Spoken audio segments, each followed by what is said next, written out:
కాశీబుగ్గ ఆలయ ప్రమాద ఘటన దురదృష్టకరమన్నారు మంత్రి అచ్చెన్నాయుడు. ఇది తొక్కిసలాట కాదని ఆలయంలో రైలింగ్ విరిగి కింద పడిపోవడంతో ఘటన జరిగిందని అన్నారు. ఇంతమంది భక్తులు వస్తారని ఆలయ నిర్వాహకులు అంచనా వేయలేదని అన్నారు. మృతుల కుటుంబాలను, బాధితులను అన్ని విధాలా ఆదుకుంటామని చెప్పారు. అచ్చెన్నాయుడు వ్యాఖ్యల పూర్తి సమాచారం టీవీ9 సీనియర్ కరెస్పాండెంట్ శ్రీనివాస్ వివరిస్తారు.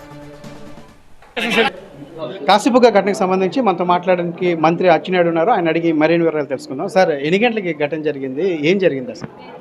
కరెక్ట్గా 11:30 పావుతకు 12 మధ్యలో ఈ సంఘటన జరిగింది. ఈ సంఘటన తొక్కిసలాట సంఘటన కాదు. ఆ ఆలయం పరిసరాలు కూడా నేను వెళ్ళి చూశాను. వెళ్ళడానికి ఒక వే ఉంది, రావడానికి ఒక వే ఉంది. జనాలు ఎక్కువగా ఊహించిన దానికంటే ఎక్కువగా రావటం వల్ల, అందరూ వచ్చే దారిలోనే వెళ్ళటం వల్ల అక్కడ ఒక రైలింగ్ కూడా ఉంది, ఐరన్ రైలింగ్. అందరూ రైలింగ్ పట్టుకొని మెట్లు ఎక్కుతున్నారు. ఎందుకంటే ఆలయం ఫస్ట్ ఫ్లోర్లో ఉంది, కింద నుంచి మెట్లు ఎక్కాలి. రైలింగ్ ఊడిపడింది. ఎప్పుడైతే రైలింగ్ ఊడిపడిందో ఒకరికొకరు గాబరాయి ఒకరి మీద ఒకరు పడిపోయారు. వెంటనే సమాచారం వస్తే ఇమీడియట్గా అందరూ వెళ్ళారు. అంబులెన్స్లన్నీ వెళ్ళాయి. అక్కడ మొత్తం అంటున్న సంఘటన అంతా కూడా క్లియర్ చేసేసరికి స్పాట్లోనే 7 మంది చనిపోయారు. ఒక 20 మంది సీరియస్గా ఉందని చెప్పి ఇమీడియట్గా అంబులెన్స్లన్నీ తీసుకొచ్చి పలాస హాస్పిటల్కి తీసుకొచ్చాం. ఆ 20 మందిలో ఒక 2 మహిళలు కూడా చనిపోయారు.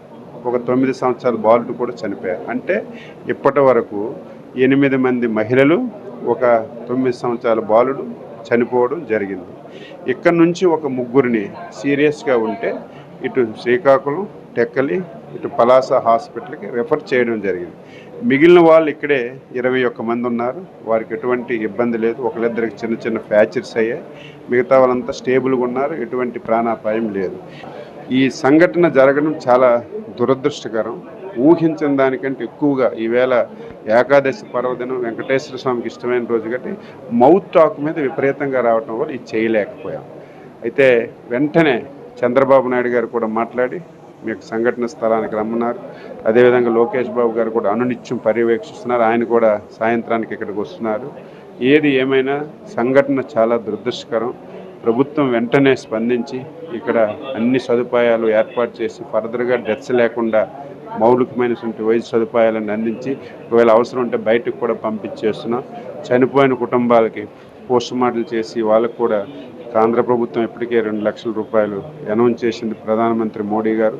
మనం కూడా ఏ విధంగా అనౌన్స్ చేసి చేయాలనేది, సంఘటన దురదృష్టమైనా సరే ప్రభుత్వం అండగా ఉండి ఏ విధంగా వాళ్ళకు ఆదుకోవాలి అన్ని రకాలుగా ఆదుకోవడానికి అన్ని ప్రయత్నాలు చేస్తున్నాం.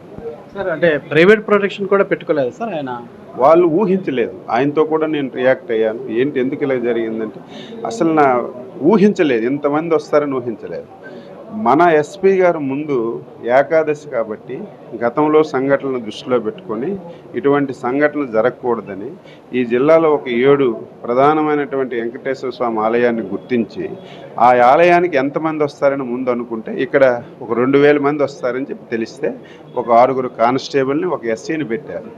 ఎస్ఐ ఎప్పుడే బయటకు వచ్చాడు, 6 కానిస్టేబుల్ ఉన్నారు. ఇదేంటి తోపులాట లేకపోతే వెళ్ళి రైలింగ్ పడిపోవడం వల్ల ఈ సంఘటన జరిగింది. ఎంతైనా సరే ఇమీడియట్గా మంచి వైద్య సదుపాయాలు అందించమని చెప్పారు. ప్రతిఘాతులకు అండగా ఉండమని చెప్పారు. వారి కుటుంబాలకు ధైర్యం చెప్పమని చెప్పారు. ప్రభుత్వం తప్పనిసరిగా వాళ్ళకి అండగా ఉంటుందని చెప్పారు. లోకేష్ బాబు గారిని కూడా వస్తున్నారు. తనకి ఇది దగ్గరుండి సహాయక చర్యలన్నీ కూడా చేపడుతున్నామని చెప్తున్నారు. అటు ముఖ్యమంత్రి చంద్రబాబు నాయుడు కూడా స్పందించారు. నారా లోకేష్ కూడా ఘటనా స్థలానికి చేరుకుంటారని చెప్పి అచ్చెన్నాయుడు చెప్తున్నారు. ఇటువైపు వైద్య సేవలు అందుతున్నాయి. అయితే మొత్తం ఈ ఘటనలో 9 మంది వరకు మృత్యువాత పడినట్టుగా మంత్రి చెప్తున్నారు. Out studio.